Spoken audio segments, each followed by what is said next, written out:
그래서 그런 믿을 만한 곳으로 좀 가시는 게 좋은데, 어디가 믿을 만한지는 저도 알 수가 없고 당연히 환자분들도 알 수가 없겠죠. 근데 제가 생각하는 어쨌든 최소한의 그런 근거는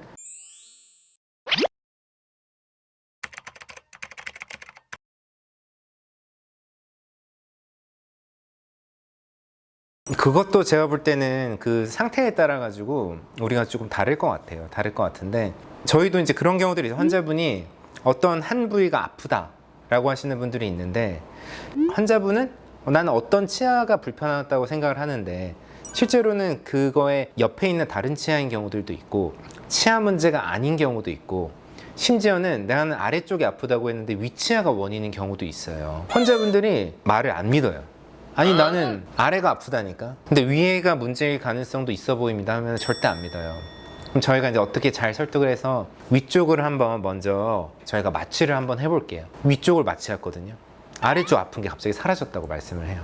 이게 왜 그러냐면은 아래쪽 턱뼈에 있는 신경이랑 위쪽 턱뼈에 있는 신경이 결국은 여기서 이제 합쳐지다 보니까, 내가 통증이 너무 심하거나 오랫동안 지속이 되다 보면은 정확하게 어떤 부위가 아픈지를 이게 헷갈리는 경우들이 많이 있어요. 그러니까 그렇다 보니까 우리 같은 경우에는 환자분이 어디가 특정한 데가 불편해서 왔다고 하시지만은, 환자분이 지금 인지하지 않더라도, 인지하거나 증상이 있지는 않더라도 문제가 있는 부분에 대해서는 전체적으로 검진을 해가지고 이제 말씀을 드리는 걸 일단 원칙으로 하는데, 이제 그럼에도 불구하고 환자분께서 아니 나는 딱 여기만 보겠다라고 하면은 그 부분만 당연히 이제 사진을 찍고 보는 경우들도 당연히 있죠.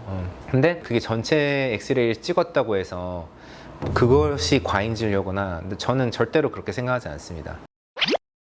그리고 과잉 진료에 대해서 얘기가 나와서 그런데, 제가 이제 궁금한 거는 그런 거예요. 이 치과는 과잉 진료한다, 이 치과는 뭐 사기꾼이다, 이런 얘기들을 많이 하는데 그거에 대한 기준이 뭘까? 그냥 두 치과를 비교했을 때 한 치과에선 치료를 해야 된다고, 한 치과에선 치료를 안 해도 된다고 하면은, 치료를 안 해도 된다고 하는 치과는 무조건 양심 치과고, 치료를 해야 된다고 하는 치과는 무조건 과잉 진료를 하는 사기꾼 치과인가?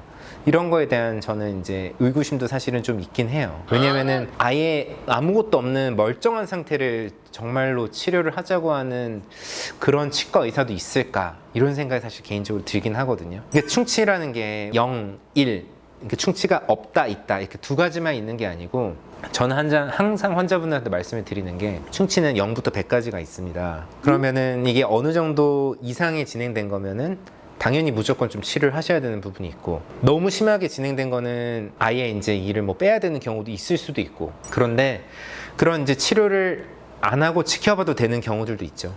근데 그 사이에 있는 애매한 경우들이 있어요. 충치가 약간 이거는 아주 초기 충치보다는 조금 진행이 됐고, 그렇다고 지금 무조건적으로 치료를 해야 되는 것보다는 조금 그 사이에 있는 애매한 부분들이 있는데, 이제 그런 것들을 어떻게 치료를 할 것인가 말 것인가는 의사의 어떻게 보면 그런 철학적인 부분, 그런 판단을, 결정을 내리는 데 있어 가지고 여러 가지 이제 고려를 해야 될 부분들이 있다는 거죠. 분명히 근데 저도 환자분들이나 일반인 분들한테 공감을 하는 거는, 내가 봤을 때는 굳이 치료를 하지 않아도 지켜봤어도 좀 됐을 부분을 치료를 하는 경우들도 좀 있다는 생각이 들 때도 있거든요. 그래서 이분들이, 왜냐면 예전 사진이나 이런 것들을 이제 가지고 왔을 때를 저희가 보면은, 이거는 이렇게까지 치료를 안 해도 되지 않았을까, 이런 부분도 있고, 반대로 내가 봤을 땐 너무나 명확하게 여기는 치료를 해야 될 부분인데도 나는 몇 달 전에 다른 치과 갔다 왔는데 거기서는 아무 문제 없다고 했다, 이렇게 말씀하시는 분들도 있어요. 근데 그럴 때는 저도 이제 궁금해지죠. 정말로 그 의사가 이거를 보고 이런 얘기를 했을까? 여기서는 정확한 진단 장비를 가지고 이런 진단을 하지 않았기 때문에 그렇게 얘기를 한 것이 아닐까. 그러니까 이게 과잉 진료를 했다는 거에 대한 기준이 사실은 명확하지가 않다는 거죠. 그래서 그런 부분들도 우리가 조금 생각을 해봐야 되지 않나, 그런 생각이 항상 좀 들긴 합니다.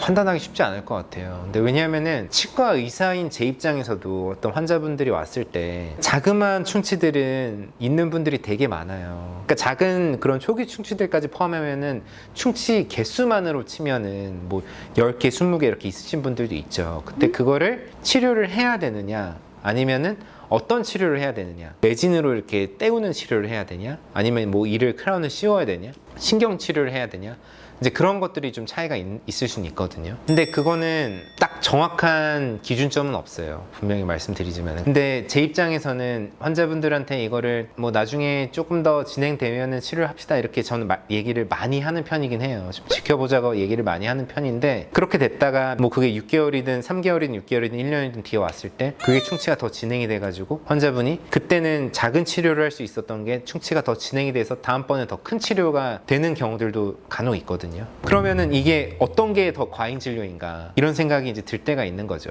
그러니까 치과는 사실은 예방을 하는 게 제일 좋고 최소한의 치료를 해가지고 더 진행이 되지 않도록 하는 게 중요하거든요. 왜냐면은 충치도 그렇고 어떤 풍치도 그렇고 잇몸병도 그렇고 치아가 썩는 것도 그렇고 결국은 이게 세균이 만들어내는 거다 보니까 세균을 결국은 없애지 않으면은 병은 계속 진행이 돼요.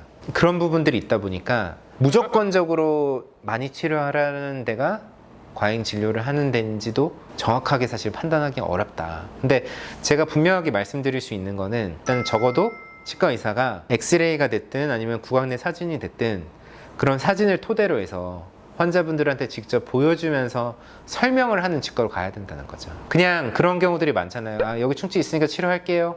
해야 돼요. 환자분들은 뭐 알 수 있는 게 없으니까. 근데 그거를 어쨌든 엑스레이가 됐든 사진에서 됐든 여기 이렇게 보시면은 이렇게 지금 충치가 좀 있다. 얘는 어느 정도로 진행이 된 것 같기 때문에 치료를 해야 된다. 혹은 이 정도는 아직은 제가 봤을 때는 지금 관리를 잘 하면 이 상태로 조금 지켜봐도 될 것 같다. 이런 부분들에 대해서 환자분들한테 충분히 좀 설명을 하는 게 제일 중요할 것 같아요. 그래서 그런 믿을 만한 곳으로 좀 가시는 게 좋은데 어디가 믿을 만한지는 저도 알 수가 없고 당연히 환자분들도 알 수가 없겠죠. 근데 제가 생각하는 어쨌든 최소한의 그런 근거는 여러 이제 사진과 엑스레이를 통해 가지고 환자한테 그래도 보여주면서 내가 설명을 할 수 있어야 된다, 의사가. 그게 좀 필요하지 않을까 싶습니다.